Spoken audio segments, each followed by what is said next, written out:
মৰমৰ ছাত্ৰ-ছাত্ৰীসকল মই তোমালোকক পাৰস্যত এভুমুখী পাঠটোৰ ইম্পৰ্টেন্ট কোৱেশ্চন কেইটা বাছি দিম তোমালোকে চাই যাবা প্ৰথমে তোমালোকে চোৱা পাৰস্য উপসাগৰত অৱস্থিত ৰিগটোৰ পৰা আমি এখন নগৰ পালো সেই নগৰখন হৈছে বুছেৰ বন্দৰ নগৰ বুছেৰখন হৈছে বন্দৰ নগৰ আৰু 2 নম্বৰৰ কথা হৈছে বুছেৰৰ তাপমাত্ৰা কিমান ডিগ্ৰী 40 ডিগ্ৰী তাৰ পিছতে ইয়াত আছিল তোমাৰ মেহদি আৰু তাৰ লগতে আছিল তোমাৰ মেহদিৰ লগতে আছিল তিনিজন ঘাসেম আৰু আছিল আমাৰ লেখক ৰথীন্দ্ৰনাথ গোস্বামী তাৰ পিছত তোমালোকে ইয়াৰ পৰা চাই যাবা ইয়াত তোমালোকৰ জিঅ'লেগ আছে জিঅ'লগটো কি এটা ইটালিয়ান কোম্পানী আৰু মাদলগাৰটো আহিব মাদলগিং কি আহিলা মাদলগাৰ কি বস্তু যে ভূতত্ত্ববিদৰ বাবে এটা গুৰুত্বপূৰ্ণ সজুলি আৰু সজুলিটোৱে কি কৰে যাতে আমি খননত যাতে সম্ভাব্য বিপদৰ সম্পৰ্কে ভৱিষ্যতবাণী কৰিব পাৰে গতিকে মাদলগাৰ বা মাদলগিং আৰু জিঅ'লগ এইকেইটা তোমালোকে চাই থবা আৰু তাৰ লগে লগে তোমালোকে আৰু আনটো প্ৰশ্ন চাবা যে আগা আবুজাৰ কি আৰু পাঠটোত কি ফাৰ্সী শব্দ ব্যৱহাৰ হৈছিলে আৰু তাৰ পিছত তোমালোকে আৰু আন এটা প্ৰশ্ন চাবা যে পাৰমাণৱিক কাৰ্যসূচীৰ মূল কেন্দ্ৰ কি উত্তৰ দিশত অৱস্থিত নাটঞ্জৰ ভূগৰ্ভত থকা প্ৰকল্প তাৰ পিছতে আৰু নেক্সট তোমালোকক খেলে মামনুন বা মেৰ্সি এইকেইটা শব্দ ফাৰ্সী ভাষাত কয় মামনুন এইকেইটা আহিব পাৰে সেইকেইটা চাবা তাৰ পিছত তোমালোকক তাতে আৰু এটা প্ৰশ্ন ইৰানীসকলে কেনেকুৱা ইৰানীসকলৰ বিষয়ে লিখা ধুনীয়াকৈ লিখিবা এইকেইটা তেওঁলোকে কি পিন্ধে টি-শাৰ্ট পিন্ধে জিন্স পিন্ধে কেটছ আদি নিপিন্ধে মাথোন একোখন স্কাৰ্ফেৰেহে মূৰটো ঢাকি লয় তাৰমানে স্কাৰ্ফখন আঁতৰাই দিব পাৰে ফিক্সকৈ তেওঁলোকে নিপিন্ধে সেইকাৰণে তেওঁলোকক বহুত ধুনীয়া ড্ৰেছ কৰে আৰু সেইখনৰ নাম যিখন স্কাৰ্ফ সেইখনৰ নাম হিজাব বুলি কয় তাৰপিছত আৰু তোমালোকে চোৱা তোমালোকৰ ইয়াত আন এটা আৰু আহিব খাদ্য কথা আহিব কি খায় কেনেকুৱা বস্তু ভাল পায় সেইখিনি তোমালোকে ধুনীয়াকৈ লিখিবা তেওঁলোকৰ খাদ্য সামগ্ৰীৰ বিষয়ে সেইটো এটা কুৱেশ্যন হ'ব তোমালোকৰ আৰু আন এটা কুৱেশ্যন হৈছে তোমালোকৰ ইয়াত আমাৰ মই চাই দিছোঁ আৰু এটা ইৰাণৰ নৱবৰ্ষৰ বিষয়ে তোমালোকৰ লিখিবলৈ আহিব সেইকেইটা তোমালোকে ধুনীয়াকৈ লিখিবা আৰু এটা প্ৰশ্ন দেখিছানে 1941 চনত সোভিয়েট ৰাছিয়াৰ ইংলেণ্ডৰ পৰা আধুনিকৰণৰ প্ৰচেষ্টাই ইৰাণৰ আভ্যন্তৰীণ বিষয়ৰ সৈতে জড়িত হৈ পৰিছিলে এইটো এটা কুৱেশ্যন হ'ব আৰু ইছলামিক গণতন্ত্ৰ কেতিয়া 1979 চনৰ বিখ্যাত ধৰ্মীয় বিপ্লৱৰ ফলস্বৰূপে 1 এপ্ৰিলৰ পৰা ইৰাণে গণতান্ত্ৰিক ইছলামিক গণতন্ত্ৰ হিচাপে স্বীকৃতি লাভ কৰে বিপ্লৱৰ নেতা ইমাম আয়াতুল্লাহ খোমেনি এই আছিলে গণতন্ত্ৰৰ প্ৰতিষ্ঠাপক এইটো এটা ইম্পৰ্টেন্ট প্ৰশ্ন তোমালোকে চাবা আৰু তাৰ লগে লগে তোমালোকৰ আন এটা প্ৰশ্ন ইয়াত আহিব যে টোটেল কোম্পানী কি টোটেল কোম্পানীৰ কথা আহিব টোটেল কোম্পানী তোমালোকে চাবা এইটো টোটেল কোম্পানী আৰু তাৰ লগত তোমালোকৰ আৰু এটা আছে যে জাগ্ৰুছ পৰ্বত ইৰাণৰ উত্তৰ পশ্চিম পৰা দক্ষিণ পশ্চিম পূবলৈ বিয়পি আছে ইয়াৰ সৰ্বোচ্চ শৃংগৰ উচ্চতা 4500 মিটাৰ সেইটো চাবা আৰু তাৰ বাদে তোমালোকে ফাৰ্সী শব্দ মই কৈছোৱে খেলে মামনুন মেৰ্সি চালামক চাব্বাখেৰ এইবোৰ শব্দ আছে সেই শব্দকেইটাৰ বিষয়েও চাবা তাৰ পিছতে তেহৰানত দুটা বিমানবন্দৰ আছে সেই দুটা হৈছে এটা মেহৰাবাদ এয়াৰপোৰ্ট আৰু এটা খোমেনি ইণ্টাৰনেশ্যনেল এয়াৰপোৰ্ট সেইটো চাবা আৰু তাৰ পিছত তোমালোকে পিছলে আৰু কেইটামান প্ৰশ্ন আছে মই সেইকেইটা তোমালোকক চাই দিছোঁ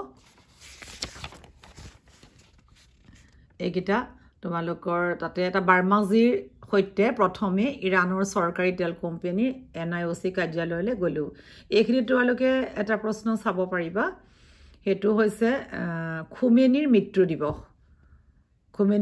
দিৱসটো চাবা আৰু তাত আৰু এটা কথা আছে আমি কোম্পানীটোৰ তেল অন্বেষণৰ এগৰাকী মুখ্য বিষয়াক লগ কৰিবলৈ আহিছোঁ তেওঁ আছিলে কোন বাৰ্মাজি আৰু সেইটো আছিলে কাণ্ট্ৰি মেনেজাৰ নাম আছিলে PK বাৰ্মা গতিকে এইখিনি তোমালোকে চাবা তেল কোম্পানীটোৰ তেল কোম্পানীটোলৈ যাওঁতে তাতে তেওঁলোকে কাক লগ পাইছিলে, বাৰ্মাক লগ পাইছিলে আৰু এগৰাকী মুখ্য বিষয়াক লগ পাইছিলে। গতিকে সেইটো তোমালোকে নামটো চাবা। আৰু তাতেই যে খুমেনিৰ মৃত্যু দিৱসটো কেনেকৈ পালন কৰে সেইখিনি কথা থাকিব, সেইখিনি চাবা। আৰু তাৰ লগে লগে স্লাম বাৰ্জাৰটো আহিব, এটা বহু ৰাষ্ট্ৰীয় কোম্পানী স্লাম বাৰ্জাৰ, সেইটো চাবা। আৰু হেলিবাৰ্টন বা বেকাৰ, সেইটো আমেৰিকান কোম্পানী, সেই কুৱেশ্যনটো চাবা। আৰু তাৰ লগে লগে তোমালোকক আমাৰ আৰু আন এটা কুৱেশ্যন ইয়াত আছিলে যে আজাদী স্কোৱাৰ দৰ্শন কৰিছোঁ। 45 মিটাৰ উচ্চতাত এই স্মাৰকটোত এটা সংগ্ৰহালয় আছে। খুমেনিৰ মৃত্যু দিৱসত ধৰ্মীয় নেতাসকলে ইয়াৰ পৰা ৰাষ্ট্ৰক উদ্দেশ্যি ভাষণ দিব। সেইটো এটা কুৱেশ্যন হ'ব, সেইটো চাবা। তাৰপিছত নৱৰোজ বা নৱবৰ্ষৰ বিষয়ে লিখিব দিব, সেইখিনি তোমালোকে চাই ল'বা। তাৰ লগে লগে আৰু প্ৰত্যেকটোৰ প্ৰতীক আছে, প্ৰত্যেক বস্তুৰে চব্জে, ঘেঁহু বা দাইল পূৰ্ণজন্মৰ প্ৰতীক, চামানু ঘেঁহু, কঠীয়াৰ পায়স নতুন জীৱনৰ প্ৰতীক, শিৱ আপেল স্বাস্থ্য আৰু সৌন্দৰ্যৰ প্ৰতীক, চেনজেট বনৰীয়া শুকান জলফাই প্ৰেমৰ প্ৰতীক, চিৰ নহৰু ঔষধ, চমাক এবিধ বগৰী সূৰ্যোদয়ৰ বৰণ বুজায়, আৰু চেৰকেহ ভিনেগাৰ বয়স আৰু ধৈৰ্যৰ প্ৰতীক। আৰু আছে তোমালোকৰ ইয়াতে যে পবিত্ৰ কোৰাণৰ হাফিজৰ কবিতাপুথি থাকে, তাত কি কি বস্তু থাকে, মুদ্ৰা, ধন সম্পত্তি, খৰাহী ভৰ্তি, ৰং কৰা কণী, উৰ্বৰতা বা প্ৰজনন ক্ষমতা, গোলাপ জল, যাদুকৰী চাফাই শক্তি, গাখীৰ শিশুৰ পুষ্টিৰ বাবে, ভেটফুল, এয়া। তাৰপিছত এইখিনি বস্তু তোমালোকৰ জানিব লাগিব। আৰু তাৰপিছত আমাৰ ইয়াতে আছে কেন্দ্ৰ শব্দৰ অৰ্থ আহিলে চেনি বুলি লিখিবা, চেনি। তাৰপিছতে তৎৰেখা কি আহিব সেইটো। আৰু বাকী ইয়াত তোমালোকৰ হোটেলখন থকা, হোটেলখনৰ নাম কি আছিলে, হোমা হোটেল আছিলে, হোটেল হোমা। আৰু বেহেষ্টি জাহৰা কি আহিব সেইটো তোমালোকে চাই থবা। নবেল বঁটা বিজয়ী শ্ৰীদ আমাৰ ইবাদীৰ বিষয়ে লিখিব লাগিব, সেইটো তোমালোকে লিখিবা, তেওঁক নবেল বঁটাৰে সন্মানিত কৰা হৈছিলে, সেইখিনি কথা তোমালোকে, সেইটো এটা প্ৰশ্ন থাকিব। আৰু তাৰ লগে লগে তোমালোকৰ পাঠৰ অন্তই পৰিলে এইখিনি কথা তোমালোকে নিশ্চয় জানিলে। মই ভাবিছো তোমালোকে গোটেইখিনি তোমালোকৰ কমন পৰিব, পাঠটো টান বুলি তোমালোকে বাদ নিদিবা। ৰথীন্দ্ৰনাথ গোস্বামীৰ বিষয়ে আমাৰ জানিবলগীয়া আছে।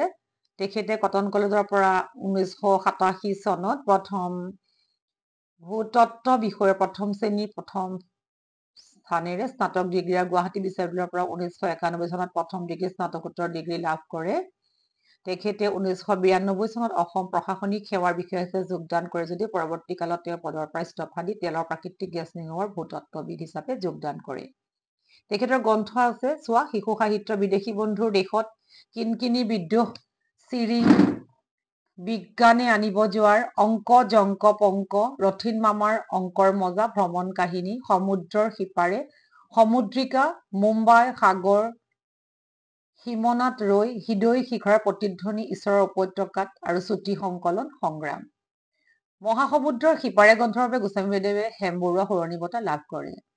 মৰমৰ ছাত্ৰ ছাত্ৰীসকল, এইখিনিতে মই তোমালোকক ক'ব খুজিছো যে আমাৰ এনেকে আহে যে অংক জংক পংক কি, এতিয়া তোমালোকে ৰথীন্দ্ৰনাথ গোস্বামীদেৱৰ গ্ৰন্থ বুলি ক'ব লাগিব। আৰু এটা আহে মহাসমুদ্ৰৰ সিপাৰে কাৰ, তেখেতো ৰথীন্দ্ৰনাথ গোস্বামীদেৱৰ। কিন্তু কোনখন গ্ৰন্থৰ বাবে ৰথীন্দ্ৰনাথ গোস্বামীয়ে হেম বৰুৱা সৰণি বঁটা লাভ কৰে, মহাসমুদ্ৰৰ সিপাৰে। এইখিনিয়ে তোমালোকৰ কাৰণে দৰকাৰী প্ৰশ্ন আছিলে, তোমালোকে চাবা, নিশ্চয় তোমালোকে পৰীক্ষাত ভালকে পাৰিবা। আৰু তোমালোকে ভিডিঅ'টো লাইক কৰিবা, এটা লাইক কৰিবা, আৰু নতুনকৈ অহাসকলে ছাবস্ক্ৰাইব কৰি থবা। ছাবস্ক্ৰাইব কৰি থলে তোমালোকে পৰীক্ষা সম্বন্ধীয় সকলো প্ৰশ্ন উত্তৰ একদম মেট্ৰিক পৰীক্ষাৰ আগদিনালৈকে পাবা। ধন্যবাদ।